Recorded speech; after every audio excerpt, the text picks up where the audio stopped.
Hola, ¿qué tal amigos? Nosotros somos David, ¿Y Gerardo? somos alumnos de la Facultad de Música de la UNICACH. Estamos aquí para la materia de Historia y Filosofía de la Música. Y el día de hoy, Hablaremos un poco sobre los compositores del Renacimiento, en especial sobre el compositor Jacob Obrich.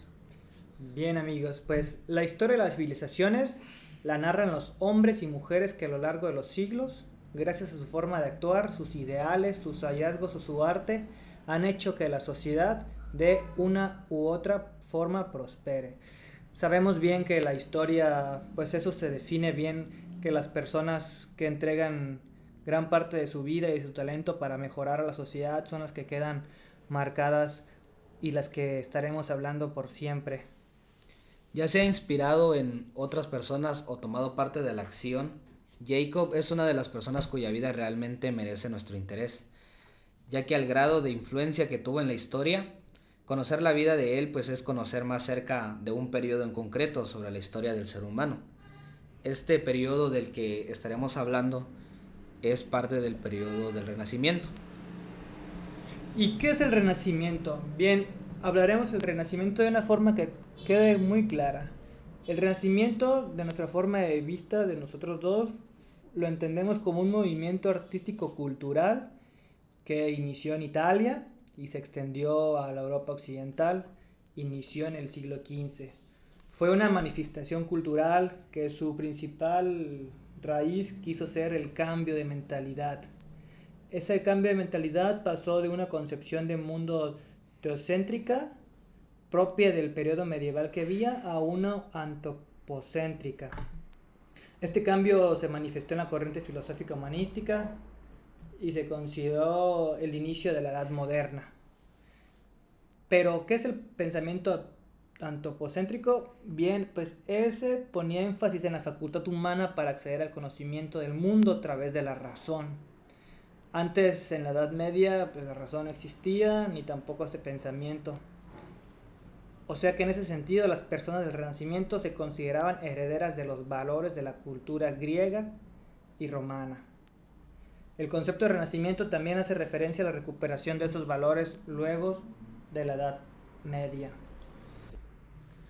Alguna de las características de este movimiento es que se desarrolló un espíritu crítico con pretensión de conocer científicamente la realidad. Esto se manifestó en todas las artes y en el modo de concebir la relación de las personas con el mundo. También se inició en la ciudad italiana de Florencia y desde ahí pasó primero a las ciudades italianas, especialmente a Roma y Venecia, y luego al resto de Europa. Adquirió gran importancia el concepto de individuo y se manifestó durante la búsqueda de trascendencia personal a través de las propias obras, ya sea como creador. Qué importante es esto de tener en ese momento la relación de las personas con el mundo, ya percibir tener ese espíritu crítico para conocer científicamente la realidad. Sí, me imagino que fue un gran cambio porque en la Edad Media se pensaba mucho en el individualismo y no se veía por el mundo. Pero aquí encontramos apenas que ya se está creando esta realidad científica y esa conexión con el mundo. Pienso que qué bonito hubiera sido que esa conexión se hubiera mantenido hasta el 2023, pero parece que de nueva cuenta nos estamos desconectando con el mundo y es por eso que la historia se debe estudiar, yo creo, para recordar lo que se nos pudo haber olvidado, lo que simplemente nunca nos enseñaron en la escuela, para no perder nunca la importancia de cómo llegamos aquí, qué hemos hecho y qué no hemos hecho. Bien, y justo este renacimiento se divide en dos momentos, los cuales el primer momento sería el 480 o el primer renacimiento. Este se basa aproximadamente desde 1400 hasta 1480 y tuvo como centro a la ciudad de Florencia o Firenze, como ya lo dijo mi amigo Gerardo. Y la segunda parte fue el Cinquecento o Alto Renacimiento, que fue desde 1450 hasta 1520, que se centró en Roma, desde donde se extendió por toda Europa. Recordemos que Roma, Italia, pues al crear estos movimientos, quiere decir que había una gran una gran fuente de artistas, una gran fuente de personas, pensadores, científicos que se estaban desarrollando allí, en ese lugar, la evolución. Recordemos que en Florencia también están todas esta ciudad que impulsó el, el inicio del Renacimiento, y se ve claramente cómo se conservan hasta el día de hoy todas sus estructuras. Sí, ya lo has comentado, ¿no? Ahorita la historia lo que nos cuenta es de grandes artistas, grandes pensadores que nacieron en este tiempo, con esa ideología, esa crítica, ese pensamiento crítico que tuvieron, ¿no? De poder manifestarse y poder crear grandes obras artísticas como las que nos ha mostrado a través de la historia, en tantas capillas, mucha arquitectura, diferentes obras de artes que se han hecho en base a todo este tiempo. Bien, ya entrando en contexto sobre el Renacimiento, vámonos a enfocarnos justamente en la segunda parte del Renacimiento, que sería el Cinquecento. Aquí es donde empezamos a hablar de nuestro personaje principal el día de hoy. Y si hemos llegado hasta aquí es porque realmente tenemos interés y sobre qué pasó de importante de Jacob en la historia. El modo en que vivió y aquello que hizo durante el tiempo que permaneció en este mundo fue determinante, no solo para las personas que frecuentaron, sus amigos o sus familiares, sino para hoy en día nosotros las personas seguimos hablando de él en las clases de historia, en las clases de filosofía. Vamos a ver que produjo una huella mucho más vasta de lo que podemos sospechar en la vida de la gente, que tal vez nunca lo conocieron y no lo podrían conocer si no existen estos tipos de trabajos que en la facultad implementamos para llevar y compartir los conocimientos que se nos dan en el área de la música y en la facultad. Ha sido una persona que por alguna razón merece ser recordado y que para bien o para mal su nombre nunca debe borrarse de la historia. Entonces comenzaremos con su vida. Pues bueno, Jacob nació en Gante el 22 de noviembre de 1457. Él fue el único hijo del trompetista William Obrecht y de Lisbeth Gerst. Aprendió de su padre a tocar trompeta y el arte del contrapunto, así como la improvisación sobre un canto firme. Sus primeras composiciones muestran un gran paralelismo con el compositor Anton Bushnus. Aquí es donde yo pienso, Gerardo, que es una gran diferencia entre pues tener padre músico y no tener padre músico, ¿no? Creemos que si compartes casa o compartes apellido, compartes sangre con una persona que ya estudió muchos años música, fuera de casa, en escuela, en la calle, donde se llame, pero tú sin ni siquiera salir de casa, sin ni siquiera hacer nada, simplemente lavándote los dientes o parándote de casa, ya estás escuchando una trompeta, ya estás escuchando un violín, ya estás escuchando una marimba, como aquí pasa en Chiapas. Me imagino que desde esa edad se te abre un mundo de posibilidades que podrán venir en el futuro. Tristemente yo no nací con esa fortuna, yo no tuve quien me compartiera música en casa así en vivo, pero pues sí vimos que aquí Jacob sí lo hizo.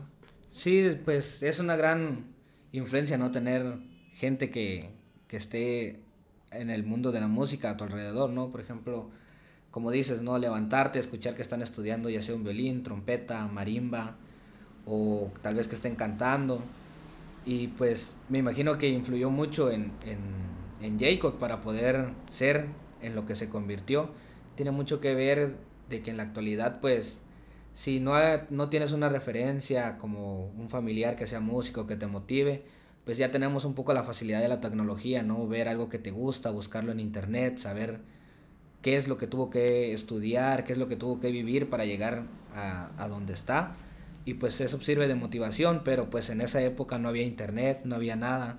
Y pues me imagino que para él ver a su papá tocar, a sus amigos, escribir, todo eso, pues le llamó mucho la atención y qué gran fortuna, ¿no? Vivir en ese tiempo donde pues la música era muy bien valorada y era muy bien interpretada también. Y aparte de que no había internet ni nada que lo distrajera, también era el hijo único.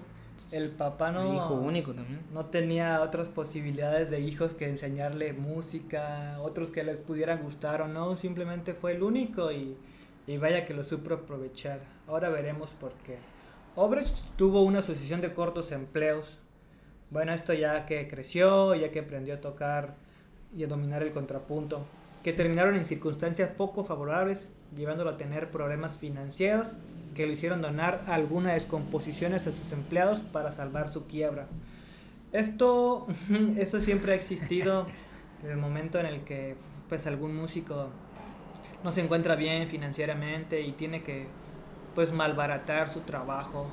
Algunos instrumentistas o músicos que tocamos pues a veces llegamos a cobrar menos, ¿no? Porque Sí, para ir a trabajar, y en el caso de los compositores pues más peor aún baratazos. todavía. Yo creo que ellos son los músicos diferentes que tienen en su cabeza capacidad de crear obras grandísimas y poder expresar sus ideas, pero cuando tienen apuración o no tienen que comer, creo que las ideas empiezan a hacerlas más rápidas para pues ya llegar al resultado final y poder cambiar esa obra a la mitad, quizá ni siquiera a la tercera parte de lo que pudo haber creado, pero pues al final si no lo vende no come, así que ni una es peor que otra, simplemente sobrevivir y hacer música.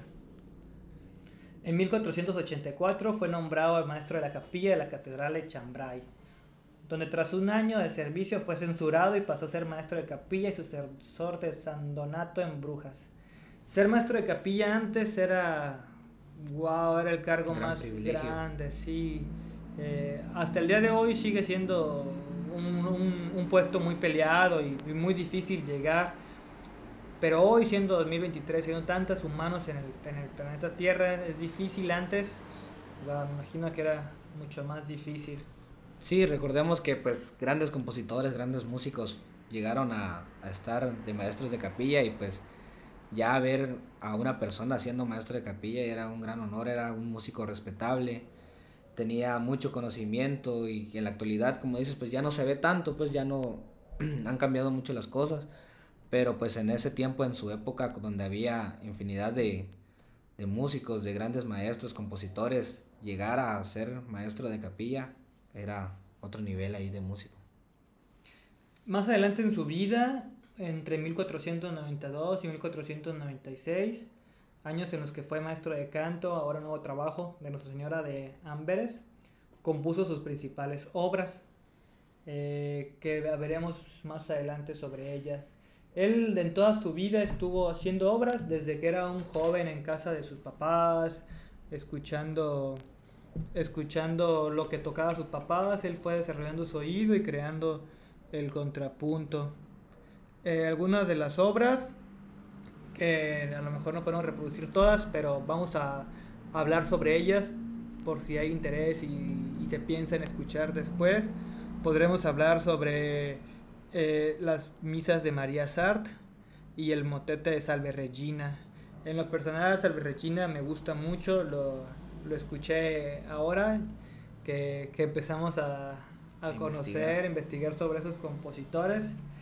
Eh, Creemos que los compositores del Renacimiento son conocidos, pero quizá dos o tres como Deprez o Dufay.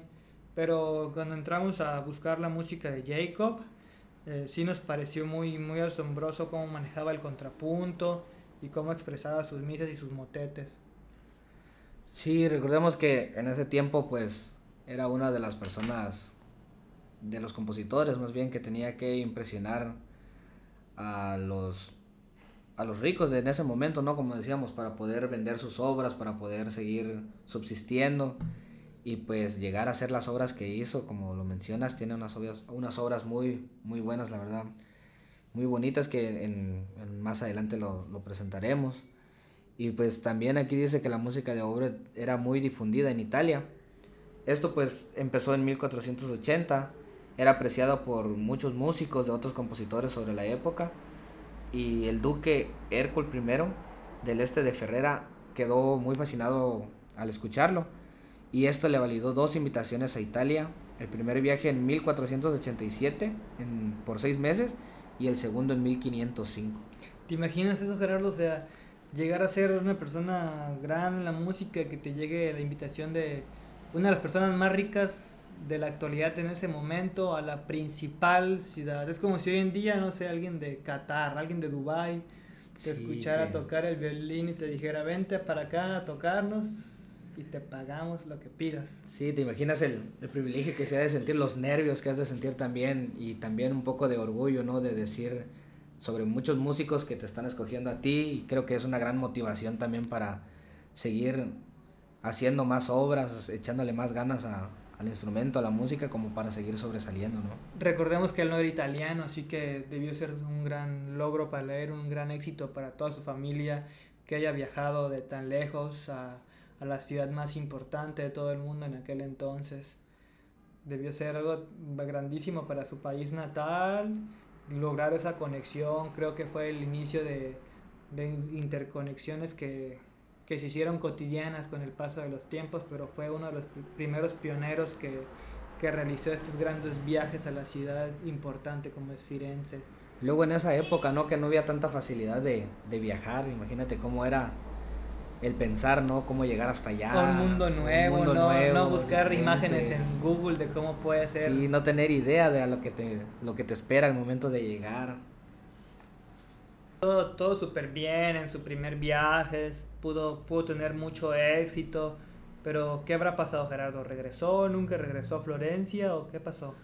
Pues decían que en su segundo viaje, cuando él volvió a ir, que fue en 1505, pues desgraciadamente el duque muere, con lo que Obrecht se queda sin patrocinador y pues un gran admirador, ¿no? Que fue el que lo mandó a llamar. Y pues muere a finales de julio del mismo año, a causa de la peste que azotó en la ciudad, ¿no? Sí, haber perdido a la persona que confió en ti, que te llevó. Bien, ahora que ya conocemos el contexto histórico de la época, el Renacimiento, el país, nos situamos en el Cinquecento, en Firenze, con los dos viajes de, de Jacob, ya podemos hablar ahora y enfocarnos en un punto de vista más estilístico. Pues desde el punto de vista estilístico, Obrecht es un un ejemplo fascinante más bien del contrapunto extravagante de fines del siglo XV. Usualmente pues él usa una técnica de canto firme para sus misas, pero con una importante cantidad de artilugios que convierten el simple material original en una composición compleja y dinámica. A veces el tema original lo divide en pequeñas frases, a veces usa una completa versión de las nuevas melodías en contrapunto retrógrado. En un caso incluso extrae las notas componentes de la melodía y las ordena por el valor de la nota, de la más larga a la más corta, construyendo nuevo material melódico con la secuencia reordenada. Qué loco, ¿no? Solamente Gerardo aquí, él ya no solamente compone, ya toma el tema, ya lo hace contrapunto retrógrado, ya ve el valor de la nota, ya los acomoda, ya tiene esa naturaleza de los compositores, ya no simplemente creo que se enfoca en crear, sino también se enfoca en convertir lo que se puede crear fácilmente con inspiración de compositores, ya no simplemente lo hace una vez, ya lo toma, lo separa, incluso hasta lo modula, vamos a ver más adelante. Pues Jacob prefiere estructuras episódicas en las que cada sección usa distintos motivos melódicos, como si cada uno de ellos no pudiera ser suficientemente variados. Lo que seguimos diciendo, él ya ve por estructuras de sus obras, como episodios. Cada sección utiliza distintos motivos melódicos, como si no fueran ya cosa grandiosa por sí solos. Sus procedimientos muestran un fuerte contraste con el trabajo de las siguientes generaciones, como lo fueron Josquin des Prez, que también van a poder encontrar un podcast con él, y quien favoró también una aproximación unitaria y una simple a la composición. Des Prez pues fue quizá el compositor más reconocido, pero creemos que Jacob también aportó grandísimo a él, porque fue un pionero antes de Des Prez y trajo consigo todas esas nuevas innovaciones. Sí, Des Prez es como el compositor más mencionado, más reconocido en esta época, ¿no? Pero Pues recordemos también con lo que estamos viendo de la historia de Jacob, que también era un gran maestro sobre la composición, como dices, ¿no? El hecho de separar frases, ya pensarlo en sus notas, en los tiempos, la duración, en cómo ir modulando más adelante, que lo vamos a ver, pues ya dice mucho de él, ¿no? Que estaba un poco sobre la época de él, o sea, más adelantado de la época de él, y pues qué impresionante en ese momento, ¿no? Poder hacer esos cambios. Sí, sobre las modulaciones, él fue el quien empezó a desarrollar la cadencia perfecta, más o menos, empezó ahí a querer meter la cadencia, hacerla algo natural y vemos que para su material original prefirió claramente las canciones populares del momento, mientras que puede parecer extraño para un oyente moderno pensar en construir una composición sacra sobre fragmentos seculares o incluso profanos. Esa costumbre no era considerada impropia o irreverente en la época. Existe, por ejemplo, una misa de Jean Mouton, la misa Falta de Dinero, que esta es... ¿Cómo era? Creo que es basada en una canción de Haskin, de Press, del mismo título, en la que se levanta de la cama con una prostituta, lamentándose por no tener suficiente dinero para pagarle. Esto, sí, todo eso fue inspirado para hacer música sacra, historias quizá normales, historias absurdas, eran fuente de inspiración para el material original. Sí, pues imagínate, ¿no? En ese entonces ver lo que Jacob hacía, todo lo que empezó a crear, y pues fue muy renombrado en su tiempo, ¿no? Pero pues ha tenido poca influencia en las generaciones siguientes, y simplemente como en la actualidad, cuando un artista o un tipo de música pega, ¿no? En su tiempo, solo un momento, pues Jacob le pasó lo mismo, fue nombrado un poco de tiempo y al final pues pasó de moda simplemente. Ya no se escuchó más de él, como que los demás compositores lo opacaron.